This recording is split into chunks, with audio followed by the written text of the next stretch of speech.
make them. Okay, they got to make them, but they will. But we have made historic trade deals with the United Kingdom, China, Indonesia, Vietnam, Japan, the EU, Malaysia, Cambodia, El Salvador, Argentina, Ecuador, Guatemala, Switzerland, Liechtenstein, Thailand, and South Korea, and many others. And a lot of it's based on the November 5th election result, which was a massive victory. We won all 7 swing states, the popular vote. We won the Electoral College by a landslide. We won counties. The counties, they do it. I don't know, to me it's the most accurate of all in many ways. We're 2,700 counties against 525. That's pretty good, right, Cristiano? Pretty good. 2,700 against 525. 525. That's why when you see the maps are all red, except for two little blue lines on the right and the left side of the map. They're probably changing too. Americans are great builders, and in the Trump administration, America is once again a country where innovators get a green light. You have the greatest innovators in the world at this table, and representing a lot of their friends who are competitors and friends. But we're really on a big move to get rid of red tape so they can run their businesses and not have to wait 10 years for an approval. In the old days, getting some of these approvals for plants that are already being built would have taken 10, 15, even 20 years prior to rejection. You get rejected. You'd work 20 years and then you'd lose 5 to 4. And we're getting plants approved in a matter of weeks. The biggest plants ever built in a matter of weeks. For every new regulation, we're slashing more than 10 old regulations. So we're not allowing regulations unless they slash 10 old regulations. We did that in the first term, and we cut more regulation than any administration ever. In our first term, we have the all-time record. I think we're exceeding it here. In fact, now it's 1 in 24 is the number we're at. It's 1 in 10 you have to do, otherwise we're not letting you do it. But we're actually up to 1 in 24, so we get rid of 24 regulations for everyone. That's not a bad deal, right? And it's been very exciting, actually. But including, we're allowing 100 in the Great Big Beautiful Deal. We're allowing 100% expensing for capital expenditures, including investments in factories and equipment and structure. So including even structure. So that if Michael goes out and builds a factory, you can take it against tax immediately, the whole thing. You don't have to wait 38 years or do it over a 38-year period. And I think that's what made the first tax cut, which we, by the way, got extended in this tax cut. So, and you add it up, it's the biggest tax cut in the history of our country. But I think that the expensing factor, and it's good for 10 years too, I think that's the, maybe was the reason that so much growth was, there were other reasons, but so much growth was gotten in the first term. So earlier this year, I said that the challenges of our time demand a new spirit of patriotism and national loyalty in Silicon Valley, smart people, and from the whole technology sector. And that patriotism is on huge display here in this room with some of the most brilliant people. And I'd now like to ask Secretary Howard Lutnick to say a few words, and OSTP Director Michael Kratsios also say a few words. And I look forward to hearing from Michael a little bit about this subject. Cristiano, welcome. And Arvind, you'll say something, and I appreciate it. And anybody else wants to say a couple of words, feel free. Good job.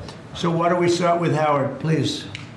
So the key to America's success is the amazing innovators that we have. I mean, we have invented everything from the light bulb, transistor, GPUs. We are on the edge of everything. And we need to keep being on the edge, and the people at this table and this industry is why America's great.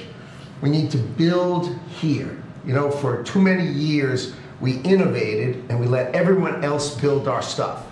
And we just can't do it anymore. So with President Trump coming and winning the election on November 5th, we changed that, and now we're going to build it here. You've done everything you can, and you've heard trillions and trillions of dollars of technology build coming home to America to protect and defend us and use our innovations here. You're driving interest rates lower, and you're going to continue to drive them lower. That makes it cheaper. It makes it more exciting to build here. You're blowing out the regulatory deep state so that people can build here and do it fast. And the last thing is, because of our investment in energy that drive down the cost of energy for all Americans, including the people who are building here, drive down the cost of energy. It's great for America. Put all of that together, and you're going to see the greatest growth the United States of America has ever seen. You're going to see north of 4% next year, and then it's going to go up from there to 5s and 6s. This president's going to drive the greatest GDP growth, led by the tech sector coming home and driving growth. Well, thank you. You know, one of the things I'd like to say just before going over to Michael, and this Michael, and then we'll have this Michael, all right? But one of the things I'd like to say is, in the old days, when you announced really good results in this country, the stock market went up. And that's the way it should be. And we're going back to that. Because otherwise you can never really attain true greatness. In other words, GDP at 4. Oh, 4 is so high. Let's raise interest rates and kill it. And we're going to go back to the old days. When we announce great results, it doesn't mean we're going to raise interest rates and try and kill it. It means that instead of 4% GDP or 3%, which I said it's so wonderful, 3%, it should be able to be 20 or 25%. I don't know why it can't be. You shouldn't kill it. And so we hope that if this country announces great results, because you're going to see great results over the next couple of years, all these plants, and I'm not just talking about AI, we have the biggest number of auto plants planned. Toyota just announced $10 billion in plants built, various couple of locations, few locations in the country, just a little while ago. They're all coming here. They're coming here because of tariffs, because they don't want to pay tariffs, but they're coming here because of the election and the mindset. But when we announce good results, the market should go up. Now it's when you announce good results, Michael, the market goes down because they say, oh, that means things are good. That means we're going to kill it by raising interest rates. I think it's really wrong. It should be the opposite of what it is now. It should be the way it used to be. We announce good results, the market should go up, and we should keep driving it up and have it keep going up and let it be much, much bigger, much, much better. And, you know, growth doesn't mean inflation. They're always afraid that, oh, we have, and if there is inflation, that's okay, then we can slow it down. But we should be able to do a lot better than 3 and 4. We're scheduled to be at 4%, which is pretty amazing because we have a you know, deadhead Fed hair. I mean, this guy, the head of the Federal Reserve is a stiff. And, you know, you fight that. It's amazing. We fight that, and yet interest rates are going down, except with him, not too much. He did a rather, I would say, a rather small number that could have been doubled, at least doubled. And that's the other thing. I think the rates for the United States are always the lowest in the world, because without us, there is no world. Without this economy, there's no world. You know, you could go to some of these wonderful countries that you think are so great. Well, one of the reasons they're great is because we allowed them to get rich off of us. We didn't charge them anything. You look at some of the deals, I don't want to say, use Switzerland as an example, but Switzerland paid almost nothing in terms of a tariff or a tax or whatever you want to call it, license. They paid nothing, and you know, they're paying now. They're paying a fair amount. I had them at 39%, but I decided to be nice. I was nice, and I think they like us a little bit better. But the money you're talking about is enormous. Our country is a very rich country. But if we do well, the market should go up and the value of our country should go up. And if we do poorly, the market then should go down. It shouldn't be the opposite. And if we go up, we should encourage it to go up more. And those numbers, when you say, you know, 3% of GDP or 4% of GDP, they should be much higher. So, you know, I've wanted to say it. I do say it. I believe it. And we have to get a mindset that when a country's doing well, you don't want to kill the growth. That's what they're doing. They kill the growth. I don't know if you guys even agree with that. They kill the growth because they're so afraid of inflation. But you can have tremendous growth without inflation. Everything goes up with the growth, but that's not inflation. So I think we can do much better than traditional numbers. And you see that. You see that with what we're doing. We're leading in everything. And now, and remember this, as far as prices are concerned, and they talk about affordability, I inherited the worst inflation in the history of our country. They say it was 48 years, but I say it was the history. What difference? It's 48 years, they were telling me. They said I was being inaccurate because I said the history. I think 48 years is a long time, but it's actually, I disagree. I think it's the history. So in the Biden administration, I inherited the worst inflation in the history of our country, or 48 years. And prices were very, very high. I brought the prices down. We had yesterday 3 states where oil was at $1.99 a gallon. How about that? And you know, with these guys, it was $4, $4.50. In California, it was like $7 because that's a badly run state. But the price for oil and gas and everything else, the price of gasoline was $4.50, $5. And we just hit $1 and now we broke $2. I was looking forward to the couple of states, 3 states.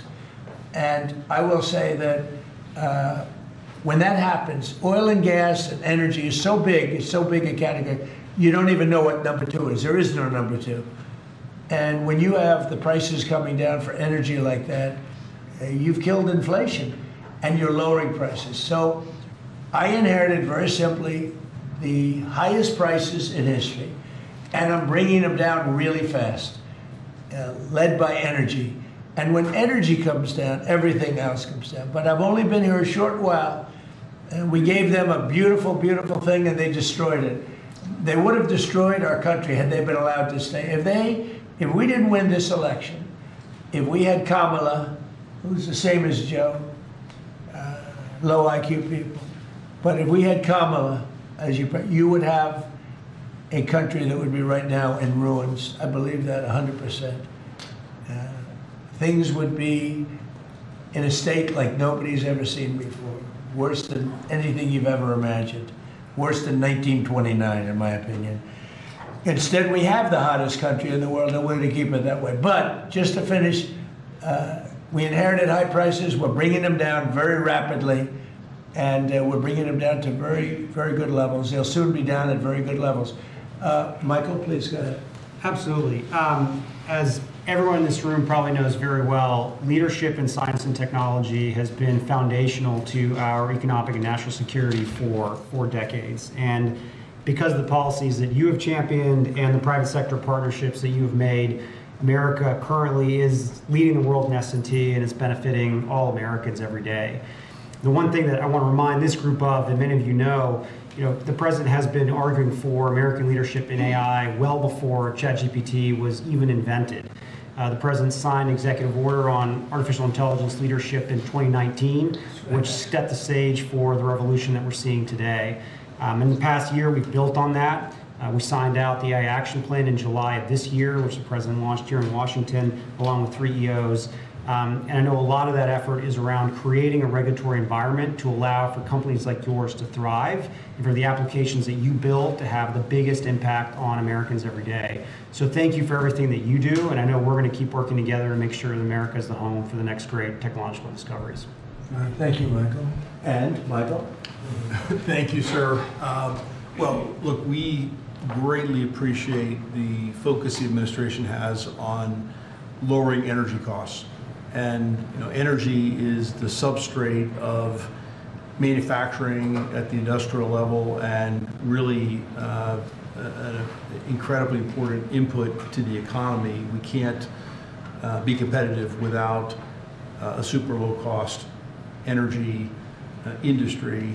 And had a great meeting earlier today with Secretary Wright, and really appreciate all the work that he's been doing. This is, of course, incredibly important when it comes to AI, because it does consume a great deal of power. All the semiconductor manufacturing consumes a great deal of power. Another big area of focus for us is how we can take all this great AI technology, the AI stack of the innovative companies here in the United States, and sell that around the world. And I'd like to ask Arvind to speak a little bit more about this. Arvind? Thank you. So, Mr. President, first, we really would like to thank you for everything you're doing for economic growth, as you said. I completely agree with you. Economic growth then drives a lot of other benefits to everything else. We also want to thank you for all the work you're doing on deregulation and making things easier for business to participate in that growth. Michael spoke of the AI stack. It's incredibly important that under the action plans that you have laid out and Michael Kratzer just spoke of, we really help promote the AI stack, which is not semiconductors only. Those are incredibly important, but it's semiconductors, it's software, it's the systems which many of us here build, and it is the software applications on top. The ability to take those to all our friends in countries, so all the friendly countries, is going to be very, very important. And we wish to work with your government to make sure that we can do that, because otherwise we're afraid that competing countries are going to be able to get that stack. So we would say that. Anything that you're looking at that we can help you with so that you create a bigger and better IBM and hire a lot more people? Anything you need? A few countries, we'll speak to members of your administration to make sure that those can go and that barriers get lowered for being able to do it quickly. We agree guardrails are necessary, but lower barriers would be very, very helpful. You mean tariffs? No. Because are these countries are they tariffing you any, making your life difficult? Are they doing anything else to make your life difficult? It's the ability to take certain systems which have semiconductors inside them into these countries. So right now, because we have controls on where all the semiconductors can go, then the entire system is restricted. That's what we want to do. The same as how many countries do that? Probably a half dozen. So I can tell you the countries already. I know. Yes. I know every country very well, and we have ways of combating that quickly. So you'll let me know. And the last part I'd like to say is I'd also like to thank you for all that you're doing to help modernize government itself, because we think that that's incredibly important. You made a number of announcements, but a couple that I'd just like to point out, we worked with Commissioner Frank Bisignano to help make Social Security better. So I would like to thank you for your help on that. And we'll work with him on making IRS. He's done a fantastic job. Yes, Frank's great. He's done a great job, Frank. He's had a great career, actually left a tremendous career where his salary, I think, was 100 times greater than it is now. And he was at JP Morgan Chase, and he's doing he did a great job at Social Security, quickly. And we hope to help him replicate that now at the IRS also. Very good. Thank you very much. Good job. Cristiano, please. Yes, just a few points. I think, first of all, Mr. President, thank you for your vision, and thank you for understanding the importance of the American private sector in industry, I think, and the growth of the economy. I want to just build on some of the things that were said by my colleagues. I think we have built probably one of the most advanced technologies in the world, and part of it is because I think the commitment to innovation that we have in the country, but also the fact that it has been American technology for the world. So I think we have an incredible opportunity. अमेरिकी सदर Donald Trump white house में media से गुफ्तगू कर रहे हैं।